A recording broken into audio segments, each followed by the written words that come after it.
qu'on ait le lien ultime entre le programme audiovisuel, avec toutes ses composantes, sous-titres, audio-description, et l'utilisateur final qui a besoin ou pas des fonctions d'accessibilité en fonction de son handicap, ou pas de son handicap d'ailleurs, puisqu'on a vu les personnes âgées qui sont aussi une cible privilégiée, qui peuvent avoir besoin d'un soutien particulier, même s'ils n'ont pas un handicap évident, visible, simplement avec l'âge, ils voient moins bien, ils entendent moins bien, et forcément ça se traduit par des besoins supplémentaires que n'ont pas le reste de la population. La conférence Média 4D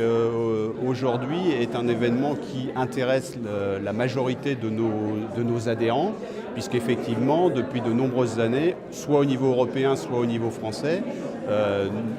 les fabricants que je représente intègrent dans leurs produits les fonctionnalités d'accessibilité basées sur des normes européennes que nous élaborons par ailleurs, voire des normes internationales, et nous suivons effectivement l'évolution des technologies et l'évolution de la production de contenu de manière à adapter nos produits en permanence aux besoins des utilisateurs et aux besoins aussi des diffuseurs, puisqu'il faut effectivement que nos produits soient le lien ultime entre la diffusion audiovisuelle, le contenu, les programmes et les besoins de l'utilisateur final dans son salon, parce que c'est lui quand même qui nous fait vivre tous, y compris les diffuseurs et les producteurs. En fait, la prise en compte des besoins des uns et des autres est effectivement pas toujours très simple, parce que nous vivons dans des univers un peu morcelés, dans le sens où l'industriel a ses soucis d'industriel, les producteurs ont leurs soucis aussi, et les associations. Donc, au sein de Digital Europe, par exemple, quand on a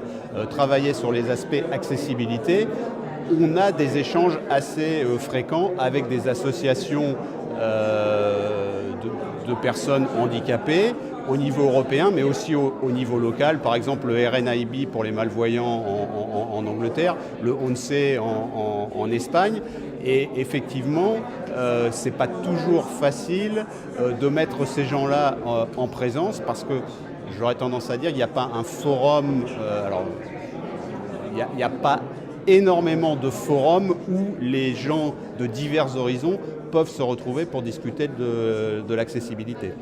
À partir du moment où on base les produits sur des standards internationaux et pas des standards spécifiques qu'on pourrait imaginer localement,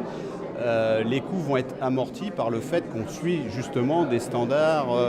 en grande série, et ça permet d'amortir côté matériel de réception les surcoûts éventuels. Et encore une fois, nous on réfléchit l'accessibilité en disant l'accessibilité, ça ne doit pas donner lieu à des gammes spécifiques de produits, parce que si on fait un produit spécifique pour les malvoyants, un produit spécifique pour les malentendants, on va les vendre qu'à ces gens-là, et forcément, il ne va pas y avoir d'économie d'échelle. Donc le raisonnement, c'est de dire, on prend en compte l'accessibilité basée sur des standards clairement établis comme un des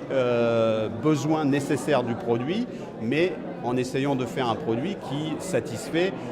à 80% de la population, on va dire, puisqu'on n'arrivera jamais à satisfaire tout le monde, et c'est comme ça qu'on arrive à faire des produits qui sont et accessibles et